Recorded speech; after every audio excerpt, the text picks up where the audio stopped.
Welcome to Qt Widgets and More.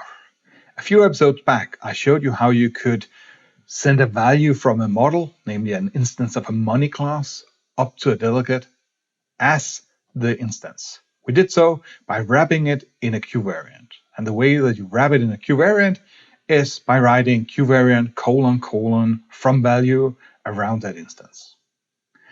If you have a lot of models, as I do in my code, and you send a lot of different data upstairs, it can be rather tiresome to write QVariant : from value around all of them. And not only does it hurt your fingers, it also makes the code slightly more difficult to read. In this episode, I'll show you how you can avoid that.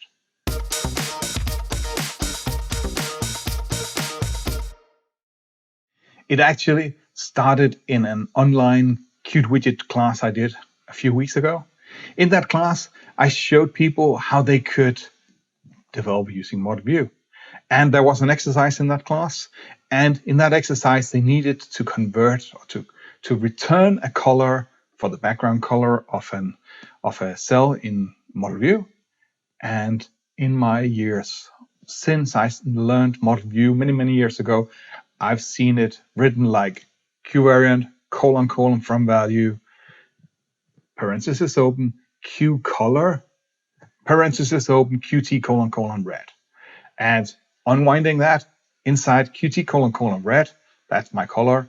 That's an enum, so I need to wrap that in a QColor so that I could return that class. And that class itself needed to be wrapped in a QVariant. But my student, they forgot the QVariant : from value, and it worked, and I was puzzled. So I went onto our in-house Rocket chat, our chat room, and I asked, is there something? Please explain it to me. And it didn't take long before one of my coworkers found that in 2011, I believe it was, this operator QVariant was added to QColor. And basically what it is, it's an implicit conversion that happens so that whenever you return a QColor and it wants to return a QVariant, this function will be called, and it simply does the equivalent. Well, QColors do not need to have the QVariant : from, but it's basically the equivalent of QVariant : from value and then the color. Yes, that was my facial expressions when I came to that realization. So I asked myself right away, can I do that with my own data types? Because I have a lot, and I mean a lot, of QVariant : from value in my code. And I would like not to have them because that would make my code like more readable, which is a big thing for me. And yes, I could. Let me show you. All I had to do was to create an operator QVariant that simply returned the QVariant : from value of whatever I had. I even created a macro, as you can see on my screen here. My macro is called QVariant macro. It sends me into a public and it sends back into private. And you go like, what? Yes, but what are you doing there? Why not just have it like inline QVariant or inline operator QVariant? Well, it's the same trick as your Q_update macro does, because I'll show you where I use it.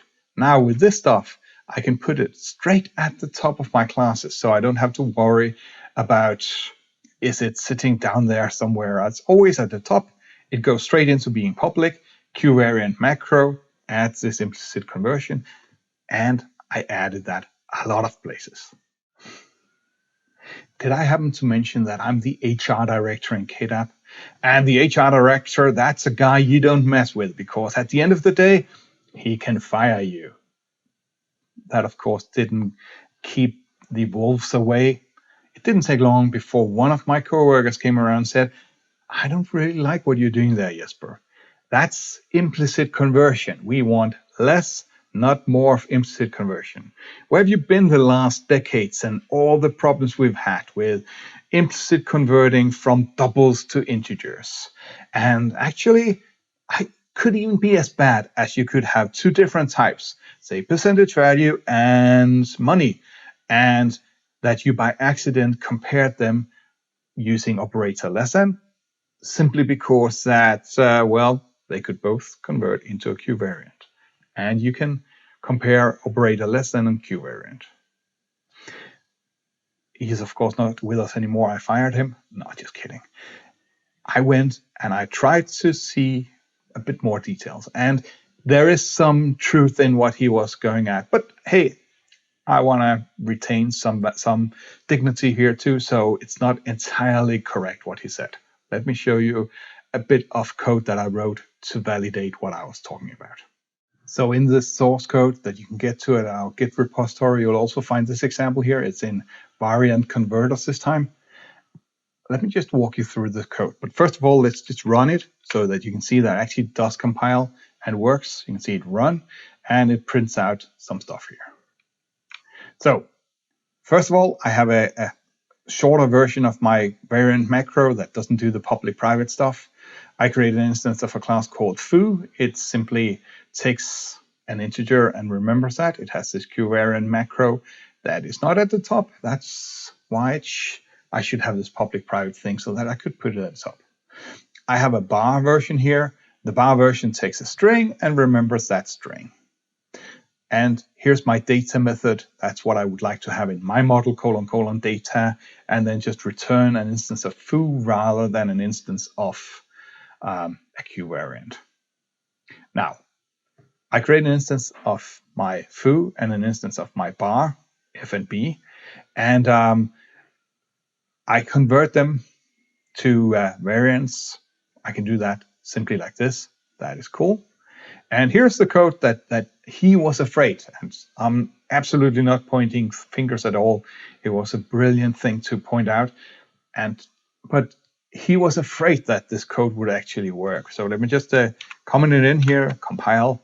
And fortunately, you'll see that the compiler is not trying to convert both of these to qvariants before applying the operator equal to, or applying the operator less than. So thank whatever is up there, it was not that bad. Had it been that bad, I would have backed out right away. Okay, next. We can, if I have one of them as a variant. So here's my foo, here's my bar wrapped in a variant. You can see I can actually compare them. So if I have the risk that one of them becomes a variant, then it actually is troublesome. And I can also do with if both of them is variant, then I can compare it like this. And of course, I could also try it if the 4 different combinations here, they work. So far, so good. I will let you decide whether it's worthwhile, that risk. I don't see it as a huge risk that I actually, by accident, has one data type that I convert into a variant and another data type that I then compare to that one. But it's up to you in your projects whether you dare. If you do, there is one word of warning. So let me show you that. Here I have a color that I will return. So imagine I'm returning a color if some condition are met. So if, well, whatever, then I do this ternary thing. If false, then return red wrapped in a variant. Otherwise, return the empty variant. What I'm saying here is that if that condition is not met, return the empty variant, meaning let the superclass, let the list view decide what is the right thing to do. It's tempting.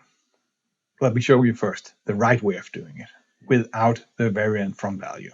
So if false, then qcolor red here, and alternative, a qvariant. Because the tempting thing is to do it like this down here. If my condition is not met, then return an empty qcolor. But now I'm actually returning a qvariant with a default constructed, meaning an invalid qcolor inside. But it's no longer, I repeat, no longer a empty qvariant or a invalid qvariant. It's a valid qvariant with an invalid color inside. And all the assertion here, they trigger right so that you can see exactly what goes on. Okay, The final thing is that sometimes you actually would like to have a lambda expression like this. So if some condition, then if whatever, then return a color blue, otherwise return a string. And if you didn't do anything more than that, then your compiler would say, I can't really decide the return type of that lambda expression. Is it a color or is it a char pointer? Well, you can tell it it's a Q variant by writing like this. I hope there was enough. Do not try this at home unless you're really sure what you're doing. Warnings in this video. For me personally, I got rid of several hundreds, if not thousands, of Q variant : from value. But then again, my application is slightly special. I have more than 100 models in there. It's a balance, as many other things in life. I will get back to you. I'll update this video. I'll even put out a new video if it turns out that it was really, really evil. But until then, make your own decision whether you like it or not. Please do not give me a thumbs down. You're an idiot. You shouldn't do that. Please do give me, just ignore me. I don't. It's one of those places where it's okay to ignore me. And please do subscribe to our channel if you haven't done so already, so you can get updates whenever something more sensible possibly comes out of Qt Widgets and more. I'm Jesper Petersen. I'm glad that you sticked around so long.